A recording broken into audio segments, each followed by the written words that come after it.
Inspigo. Inspiration on the go. Halo Inspigers, welcome back to Baca Bareng Indri. Kali ini aku Natali Indri mau ngajak kamu untuk ngobrolin buku terbarunya seorang manajer artis dan juga founder Avatara 88 Mas Sulung Landung. Beberapa di antara kamu mungkin udah baca buku-buku sebelumnya ya. Ada Artist Management 101, ini ada 3 part. Jadi 3 buku duluan. Abis itu ada Sulung dan Nyonya Ai tahun 2023. Dan di tahun 2025 ini ada buku baru yang bisa kamu baca, judulnya What I Know Now and Wish I Knew Then. Nah ini buku baru, kumpulan catatan yang terkesan ringan tapi sebetulnya deep banget. Kita obrolin ya. Hai Mas Sulung. Hai Mbak Indri, terima Welcome kasih. back. Gue diundang lagi. Yeay, ketemu lagi di buku yang baru ya. Halo Inspigowers, apa kabar? Yes, ini ternyata udah 2 tahun yang lalu. 2 tahun yang lalu.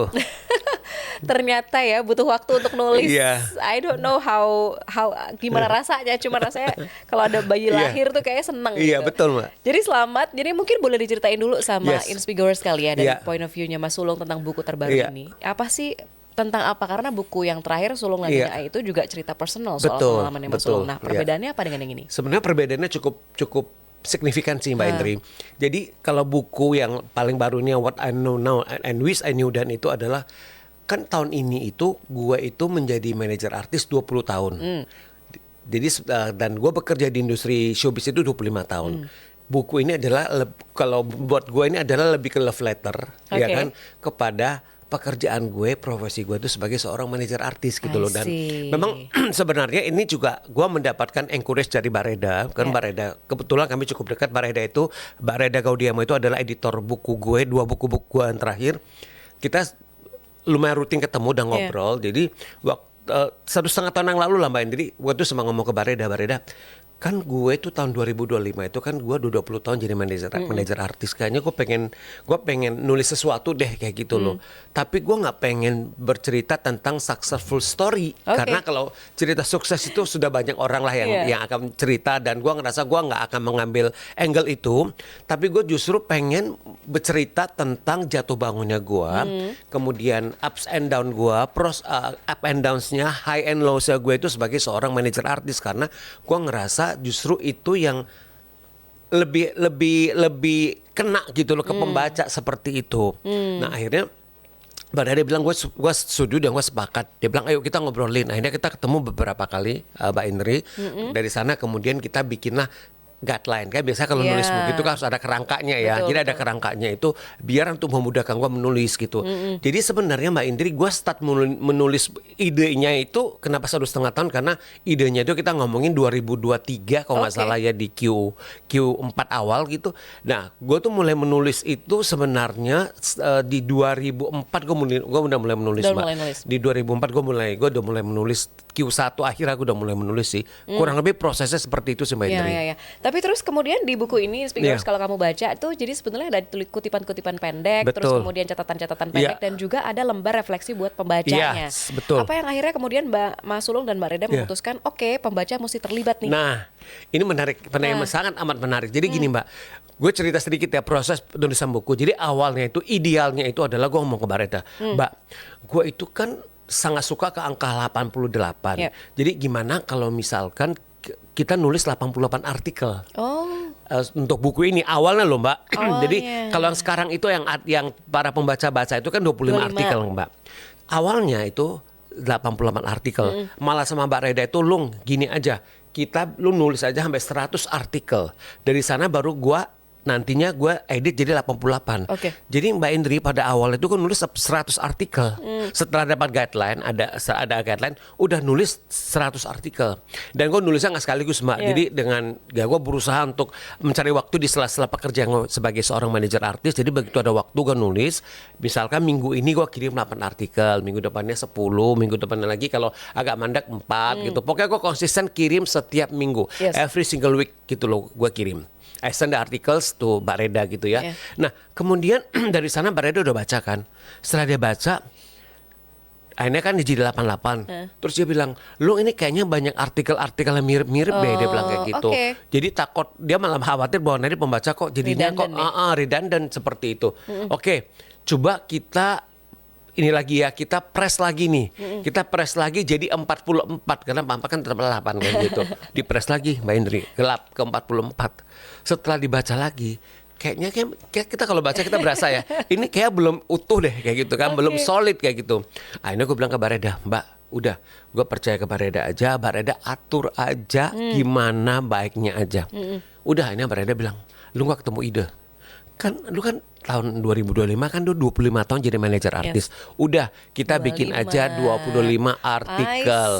Nah, dari jadi akhirnya situ. di press lagi jadi 25. Oke. Nah, dalam proses menjadi 25 itu Mbak Indri, gua masih harus menambahkan lagi beberapa tambahan lah untuk membuat artikelnya jadi lebih padat dan lebih solid kayak gitu sih. Oh, ditambahkan makanya juga ada Betul. refleksi buat pembacanya. Nah, untuk yang refleksi itu adalah itu usulan dari Mbak Reda. Oke. Jadi begitu udah selesai, Mbak Reda bilang, lu dari gua ada usul, setiap artikel itu di belakangnya itu kita bikin semacam refleksi, latihan bersama. Tapi gue bilang, Mbak, gue oke, gue setuju, tapi syarat gue maunya adalah gue kan bukan healer, gue bukan psikolog, jadi gue nggak mau kesannya itu ngajarin. Oke. Jadi makanya kenapa jadi refleksi, yuk kita lakukan sama-sama, kan bahasanya gitu kan, Iya. atau gue sudah melakukan itu, ayo teman-teman juga mencoba melakukan seperti itu. Nah, jadi gitu sih Mbak pendekatannya. Iya. Jadi ini contohnya misalnya nih ada 25 bab, terus Iya. kamu di bab 2 kamu nemu misalnya Iya. selalu ada orang yang bisa jadi guru dalam kehidupan Iya. kamu. Nah, nanti habis itu kamu bisa cobain sendiri nih Inspigors. Jadi kamu bisa apa ya, refleksi sendiri siapa guru dalam hidup kamu. Nah, Iya. kayak gitu loh. Jadi kamu bisa tulis sendiri kan. Betul. Gitu, siapa.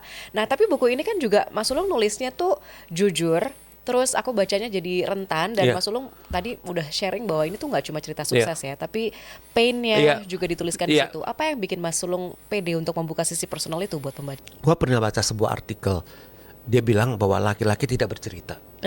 Nah, Iya. itu waktu gue baca itu, it hurts me a lot, dan misalnya gue ngerasa kayak, oke. Nah, itu juga sebenarnya salah satu juga yang menjadi pemicu buat gue itu adalah gue harus cerita. Nggak, laki-laki tuh nggak tabu kok untuk share vulnerability mereka kok, nggak kelihatan lemah juga kok gitu loh. Menurut gue itu gue mau nggak salah juga kok untuk share perasaan or feeling, karena manusia juga kan seperti itu maksudnya. Nah, itu yang bikin gue itu adalah sebenarnya gue pengen dengan 2 buku terakhir gue tulis adalah gue pengen ngomong juga bahwa laki-laki sangat boleh bercerita. Iya. Apapun juga menjadi perasaan mereka gitu loh Mbak. Apalagi di buku keempat ya, Iya. Sulung dan Nyonya Ai itu Dan itu gak menunjukkan kelemahan sih, enggak sih. Itu bisa belajar bahkan. Benar, dan itu nunjukin sisi manusiawi kita Yes. sebagai seorang manusia kayak gitu loh Mbak. Dan Gitu. akhirnya kita butuh nyali untuk bisa memaafkan Itu. apa yang terjadi di masa lalu. Betul, ya betul. Kan? Butuh keberanian gitu. Iya, betul. Nah, Speakers juga pasti setuju ya bahwa dari setiap buku yang kita baca, kita akan selalu nemu pelajaran baru. Iya. Tentang apapun, career advice, Iya. mungkin pengalaman hidup, atau Iya. inspirasi untuk ikut nulis Iya. dan cerita tentang pengalaman pribadi gitu. Kalau Mas Sulung sendiri gimana? Apakah merasa bahwa nulis itu membebaskan, menyembuhkan? Yes, bener. Buat gue itu nulis adalah part of my healing process. Sebagai seorang manusia, sebagai seorang manajer artis, itu part of healing process dan part of menyembuhkan. Karena gini Mbak, jadi seorang manajer artis juga kan, tadi gue bilang kan kita nggak selalu share cerita yang bagus kan. Iya. Gue juga bilang sama teman-teman tim gue juga bahwa kita sebagai seorang manajer artis kita harus siap. Itu ada 3 nih kata-kata yang harus kita selalu ingat gitu loh, sampai kapanpun juga. Hello, itu kita bertemu dengan talent baru, kita ngobrol kayak gitu kan. Goodbye, kita salaman, oke kita udah selesai ya kerja sama kita. Itu bisa datang dari sisi gue atau dari sisi talentnya kan. Dan gua harus punya kebesaran itu untuk bisa melepaskan. Iya. Gak gampang tapi harus siap seperti itu. Sama welcoming talent baru.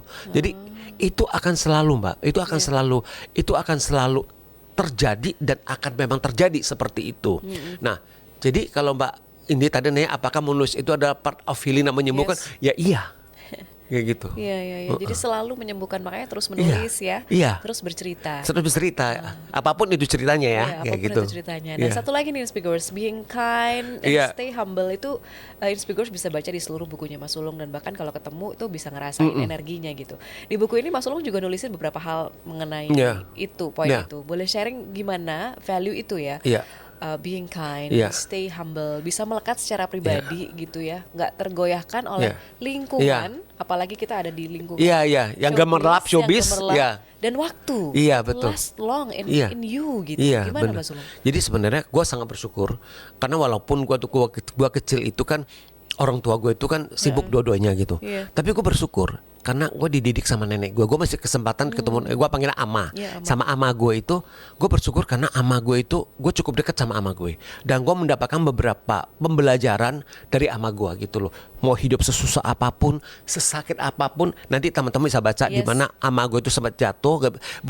Perempuan yang sangat amat aktif, yang dia tiap hari dia dagang apa segala macam, tiba-tiba dia nggak berdaya karena dia jatuh, terus dia nggak bisa jalan, kakinya lumpuh, nggak bisa jalan, dia hanya bisa berjalan sekitar di rumah aja, jalan gitu aja pakai kursi roda, pakai tongkat kayak gitu, bertahun-tahun dia hadapin itu, tapi dia nggak pernah menunjukkan sisi rapuhnya dia. Itu gue belajar itu dari nenek gue. Nah dari sana waktu itu gue ingat nenek gue masih ngomong, Lung, kita jadi orang. Inspigo, inspiration on the go.